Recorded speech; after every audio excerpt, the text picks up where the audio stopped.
Bill Gates, of course, you've seen him in the clips saying that we need to bring down the population and vaccines are going to help us do it. In fact, I think we have that clip now. So let's look at each one of these and see how we can get this down to zero.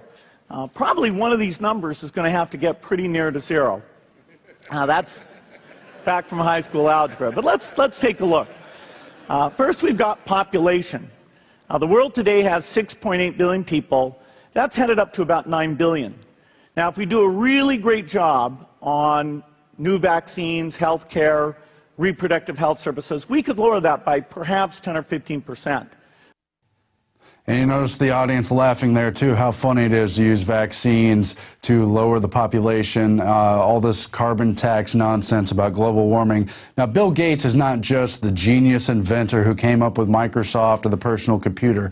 His father worked with Planned Parenthood since the 50s. They're a very wealthy family, multi-generational dynasty. They're part of the eugenics overall scheme, as are many of the computer companies. Both the Hewlett and Packard component of Hewlett-Packard both have foundations that donate heavily to eugenics. The Rockefeller Foundation, obviously heavily involved. And here you see a nexus of Bill Gates and Rockefeller involved with the Gavi, the Global Alliance for Vaccines and Immunization. They're pushing that worldwide. They're both involved in AGRA.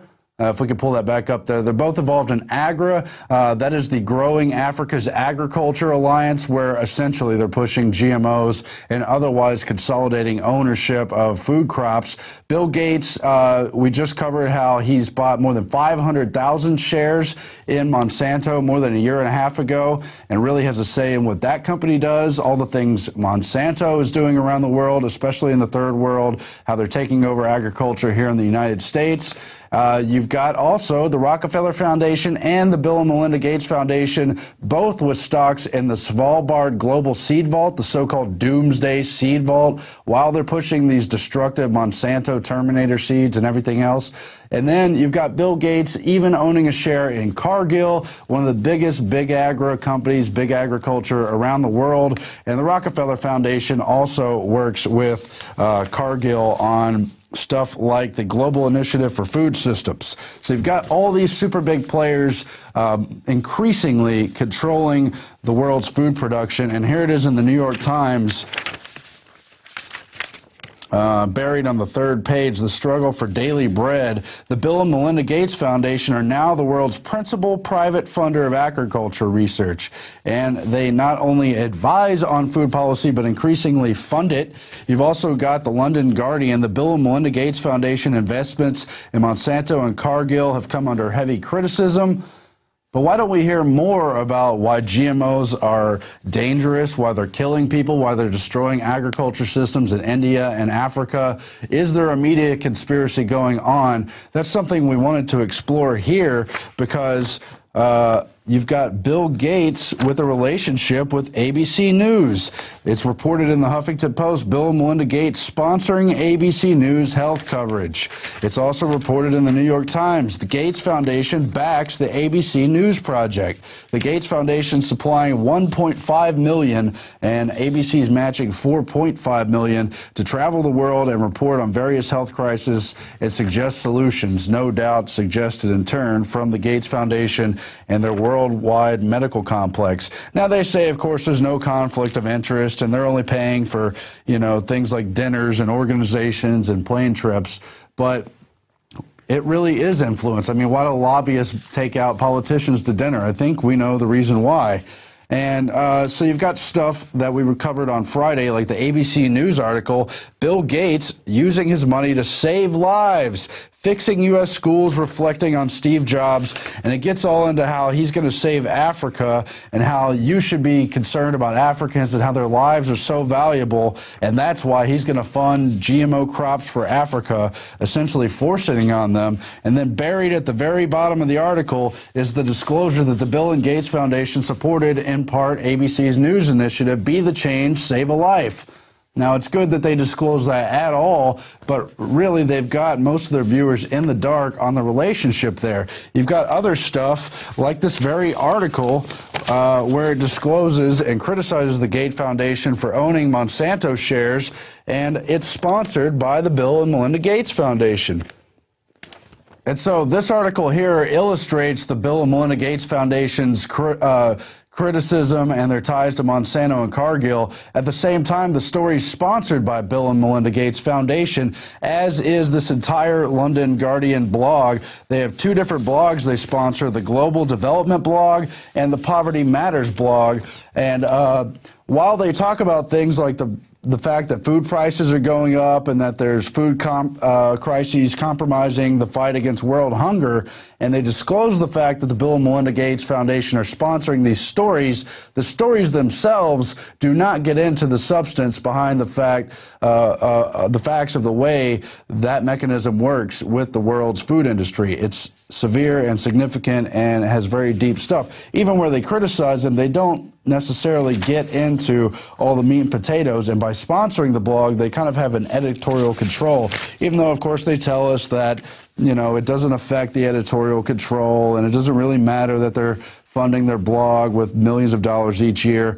But it's not just the London Guardian and ABC News. It's many, many, many other organizations. And I have another graphic here of the media-related grants from the Bill and Melinda Gates Foundation, as reported by the Seattle Times last year. There's at least 45 here. Many of them have multiple grants. Some of the big ones include BBC World News, All Africa, Columbia University, Johns Hopkins, National Public Radio, NPR is funded by the Bill and Melinda Gates Foundation. They have various medical paper writing organizations, lots of academic stuff, several organizations where they train members of the press and lead the press foundations, other universities, the Aspen Institute, the World Health Organization. All of these are just grants they've given on media-related stuff, and the ABC and London Guardian's not even on this list, so we know there's going to be others that aren't here. Just to highlight the example of All Africa and BBC, All Africa is a pretty big website. I think it's probably the biggest consortium English language website covering Africa news. And you tell me, are they critical of what the Bill and Melinda Gates Foundation, the Rockefeller Foundation, and the Agra Alliance are doing in Africa to the farmers through this GMO partnership? Now, what does it mean when Bill Gates owns weather control companies, a share in the seed vault, and then pushes these knowingly dangerous GMOs on the world? Now, I wanted to go to a clip here where Bill Gates is criticizing Dr. Andrew Wakefield. We talked about a few weeks ago how he is now suing the journalist Brian Deere and the British Medical Journal for basically slandering him over his research study investigating the autism and vaccine link. And of course, he doesn't actually say there is a link there. He's just investigating it. And of course, it should be investigated. We shouldn't stop investigating it regardless of this one study shows. But let's go to the clip now where Bill Gates trashes him and says he has, a conflict of interest. There's been a lot of scrutiny of vaccines recently, specifically childhood vaccines. There's been a lot of news about, is there a connection with autism, for example? What do you make of all that? Dr. Wakefield wrote a paper about this saying that he thought there was a connection. What are your thoughts? Well, Dr. Wakefield has been shown used absolutely fraudulent data. He had a financial interest in some lawsuits. He created a fake paper. The journal allowed it to run. All the other studies were done, showed no connection whatsoever. So Bill Gates accuses Dr. Wakefield of using fraudulent data and of having financial interest in the study. But Bill and Melinda Gates Foundation fund people who write medical studies. They fund all kinds of things. They're the ones with the financial interest. Does he even know the term conflict of interest and how much his foundation is involved in? It's the #1 eugenics funding foundation in the entire world, and there's more than 100 foundations involved in various eugenics-related programs. Now, meanwhile, the journalist who Dr. Wakefield is suing, who smeared his name, has ties to the British Medical Journal. And the Age of Autism blog says, should Science Betrayed BBC producer have disclosed his conflict of interest? They recycled the allegations of Brian Deere in the British Medical Journal against Andrew Wakefield, and one of the producers of the show, and Alexandra Feacham, is the daughter of the leading professional beneficiary of the Bill and Melinda Gates Foundation, Sir Richard Feacham. Sir Richard in a letter to the British Medical Journal in 2009 in which he argued for public-private partnerships in global health and disclosed his relationship. And then they quote from the clip where Bill Gates says it is Wakefield with the conflict of interest. In another blog that is related to the age of autism, the Office of Medical and Scientific Justice, they point out how Brian Deere spoke at a French pharmaceutical conference just after attacking Wakefield. This week, journalist Brian Deere has been enjoying celebrity status at the luxury villa of Les Pénisseries of the Fondation Meru on the banks of Lake Agency in the French Alps. All three MMR vaccine manufacturers were in attendance, who were involved in litigation: GSK, Merck, and Sanofi, and the Bill and Melinda Gates was there. And Brian Deere was the the keynote speaker and otherwise was at the conference. So far, Deere has disclosed no pharmaceutical sponsorship or hospitality ties in his series of British Medical Journal articles attacking Andrew Wakefield. So that's another thing to look at with the whole Wakefield scandal and who really has the conflict of interest. You judge for yourself. I'm not going to be the one to tell you. Meanwhile, you've got FDA staffers suing the agency over surveillance of personal email. Now, it alleges that, in this article from the Washington Post, that several employees of the Food and Drug Administration had tried to warn Congress the agency was approving medical devices they believed pose unacceptable risk to patients, government documents show.